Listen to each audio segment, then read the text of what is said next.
if your skin is a mess, then your health is a mess. Like I firmly stand by that. And when patients would come in and say, "What have you got for acne?" I'm like, "Well, your acne is the least interesting part to me because to me, that's a symptom, right? That's just an outward expression of what's happening on the inside." And so we would do the full kit and caboodle, the hormones, the gut, the whole thing, run all the labs and sort it out from there, often gut related. But I started having a funny situation happen. And this is actually when I found you because my skin exploded on me a couple years ago.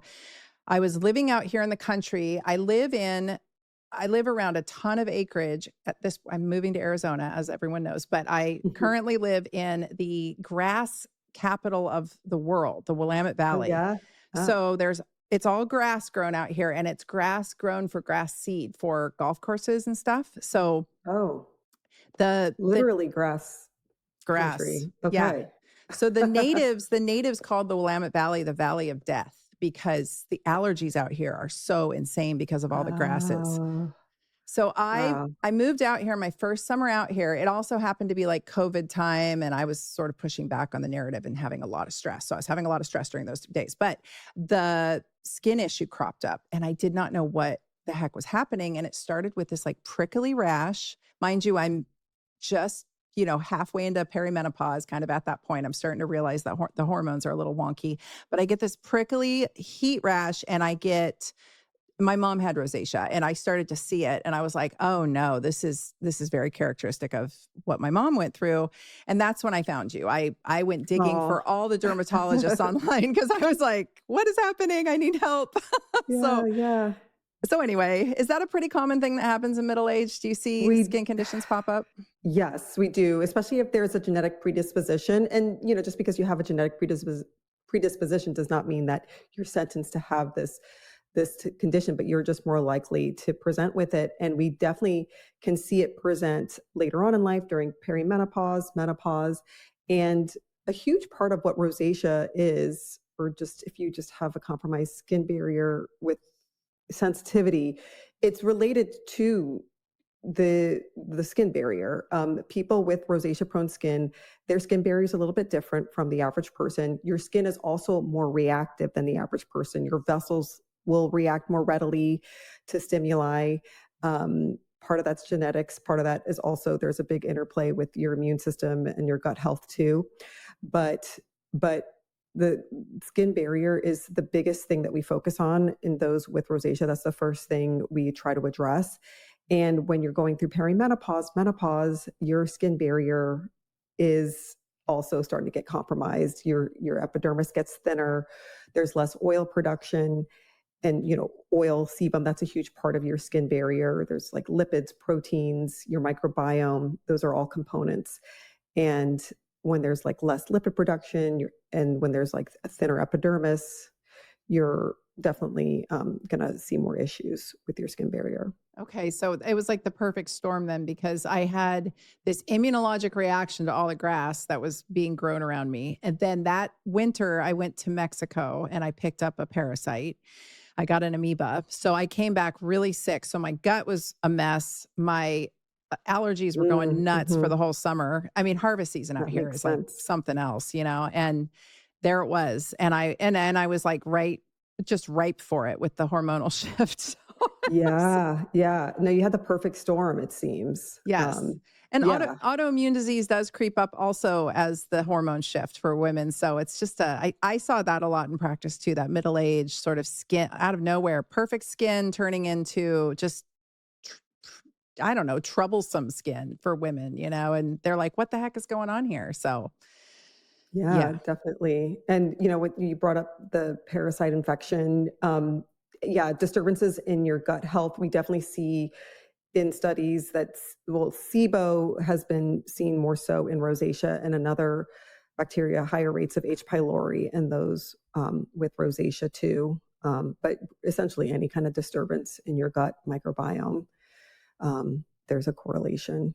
Yes. So then the third part of this is I was getting all of these wonderful products sent to me by lovely companies who make natural products. So all natural skincare, lots of essential oils in there. And I went from like the girl who used Dr. Bronner's on her face. Mm, mhm, That was about mhm. as extensive as my skincare routine was. T Uh-huh. Like, no moisturizer, just Dr. Bronner's, never wore Wow. sunscreen, just was I was Yeah. just raw dogging it, Yeah. and then I start applying all of these different steps of all these different natural and I'm trying all different kinds of things at once. Mm. Total disaster. Like my skin just my eyes oh, and I had fake lashes at the time too, so I got this terrible allergic reaction to the eyelash glue. My skin was like a prickly heat rash. My podcast producer, I'd have to call him and be like, "I can't do the podcast today because you should see my face. It's a it's a mess." Oh my gosh. So, Yeah. So there's a lot of parts to that. Whenever introducing new products to your regimen, we tell people one or two products at a time.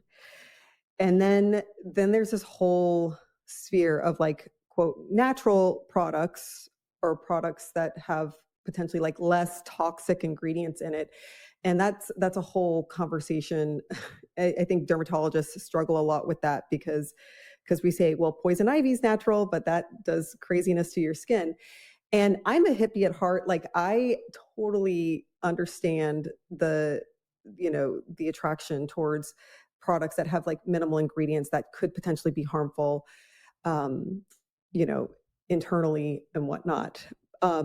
But something that we do see so much as dermatologists is reaction so easily to these products that potentially have like that are worse for the skin. So essential oils, and there's some great ones out there, of course, but there are some that are just so terrible and irritating to the skin, especially if they're in like the citrus family.